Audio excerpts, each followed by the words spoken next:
À Sorbier, une vallée dans laquelle serpente la rivière Langonan, loin du goudron et des zones commerciales.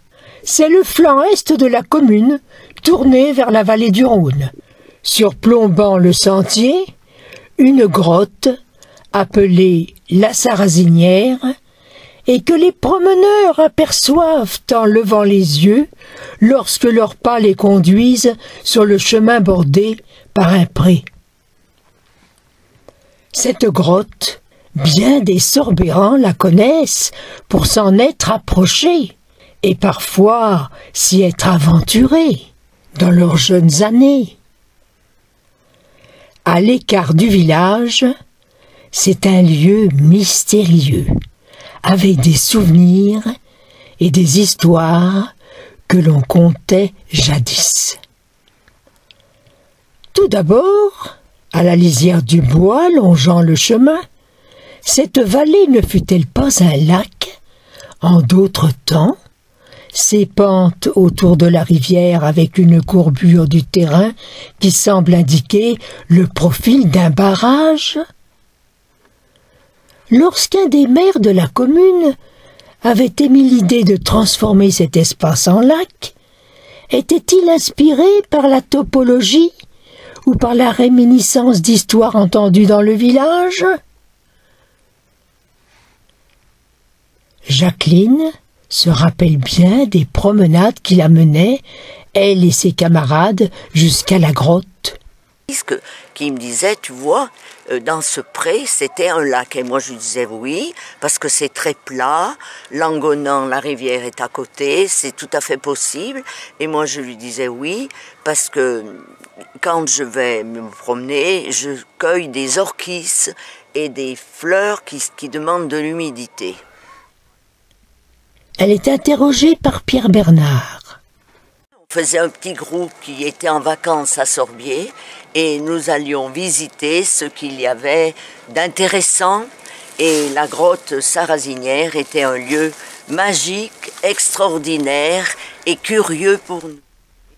Après avoir gravi une partie de la pente, et plus haut que la grotte elle-même, se trouve un long mur à l'origine incertaine et qui pourrait avoir été un rempart.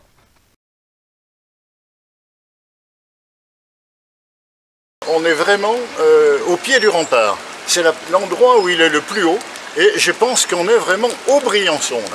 C'est-à-dire que ce mot Briançon, il est mystérieux. Ça n'a rien à voir avec le Briançon des Alpes, si ce n'est que c'est la même racine ancienne. C'est probablement la manière dont les Celtes ou Gaulois appelaient ce qu'on appelle aujourd'hui un oppidum. Mais le mot oppidum est le mot latin. Mais un Briançon, il est souvent surmonté d'une pierre magnifique qui est dédiée à une déesse gauloise qui s'appelle Briga, Brigantia, Bergusia. Et là, on a comme un redent du rempart, c'est assez étonnant, c'est vraiment une fortification. Tout le secteur était bien connu de 3 collégiennes, devenues depuis des lycéennes, et l'une d'elles se souvient de leur découverte à proximité de la grotte. On était dans la forêt et on voulait faire une cabane, donc on avait décidé d'en faire une ici, et sauf qu'il y avait de la mousse sur les murs, donc on ne trouvait pas ça très beau, donc on a décidé de les gratter un peu, et on a découvert des gravures sur le mur, donc là il y a une date et là il y a une encre. On a essayé de chercher leur signification, donc par exemple aux encres qui fait penser aux signes maritimes mais aussi aux signes chrétiens. Et il y a aussi le visage d'Hippolyte de Hippolyte Sozéa. Et au début, c'est peut-être lui, c'est une hypothèse, mais on a vu un visage de profil et on s'est demandé à qui il appartenait, et donc peut-être à Hippolyte de Sozéa. On a d'abord allé voir nos professeurs et ils ne savaient pas quoi nous répondre. Donc ensuite on a trouvé le site de la PPH en ligne et c'est comme ça qu'on les a rencontrés et qu'on a mis en lien les gravures avec l'association. L'un des membres de la PPH, Pierre Bernard, de surcroît membre du groupe archéologique Forêt-Jarret, se mit à la tâche.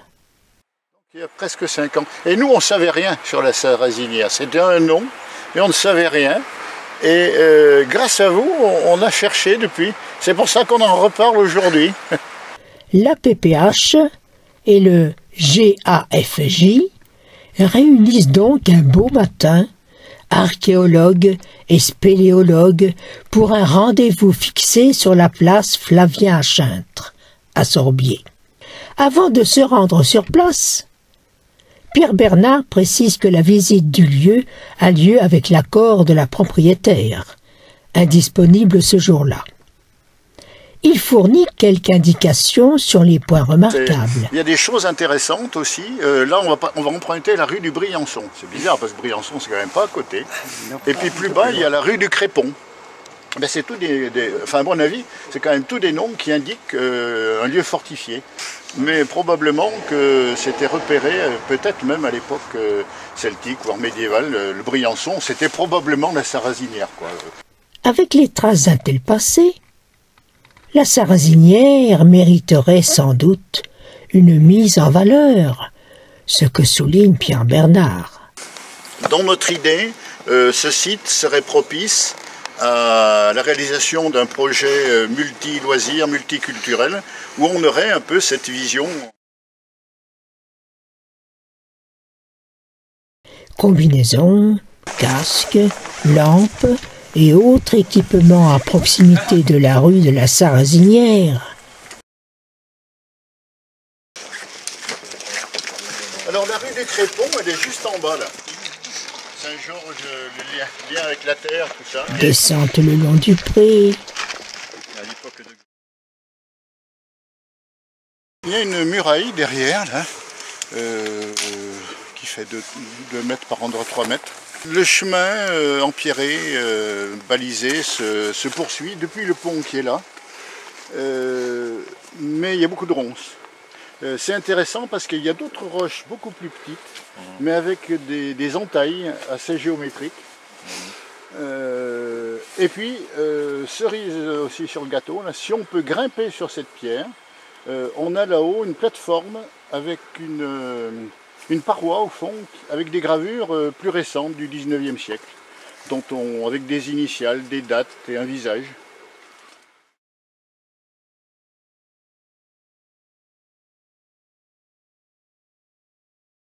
Ça vous va comme programme? Allez.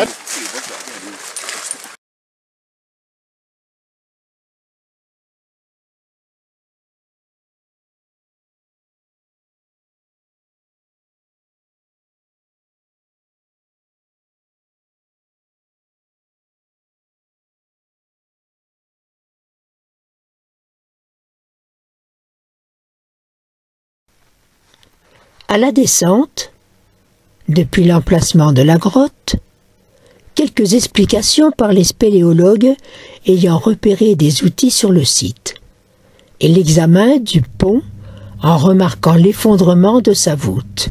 Il y a un outil qui a été retrouvé, un outil métallique avec un manche en bois.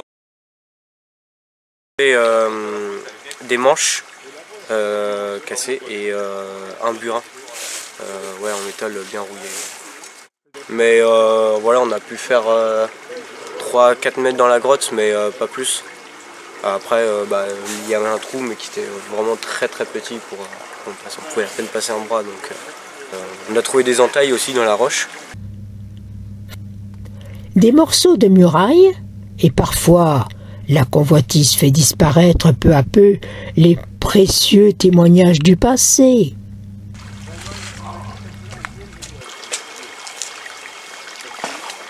Ah, et puis il est bien déchaussé le pied du mur. Là, oui.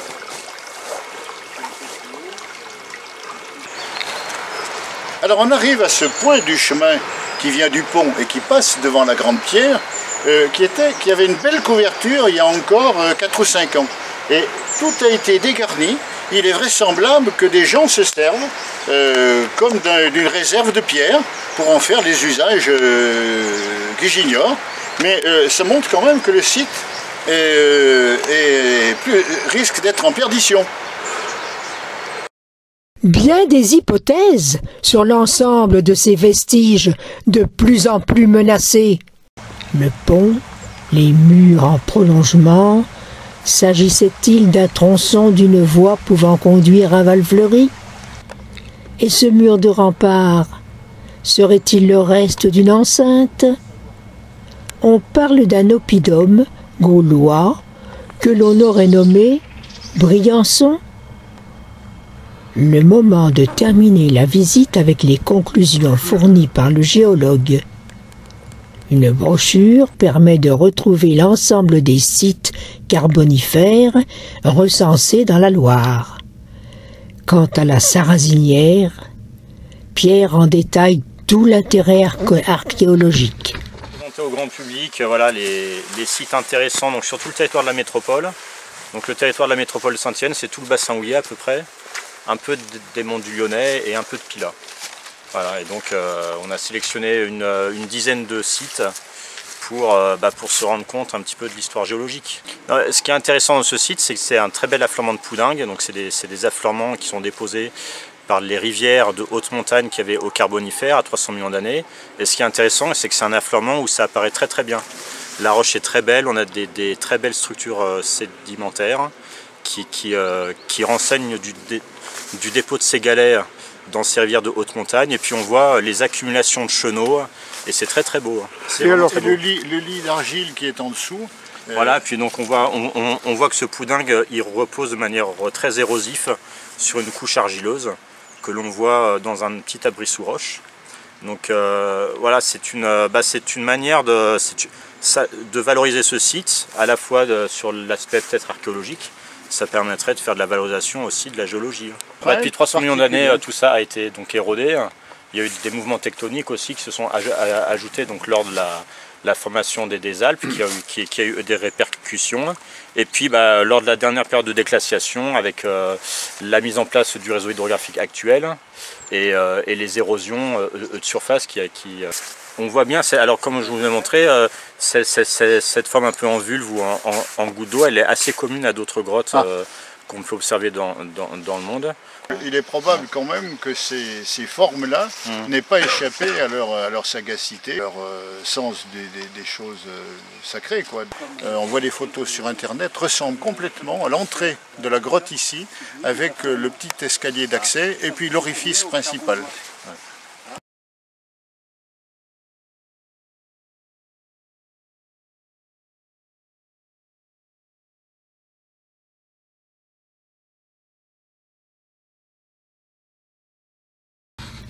C'est autour d'un verre que les participants achèvent la matinée.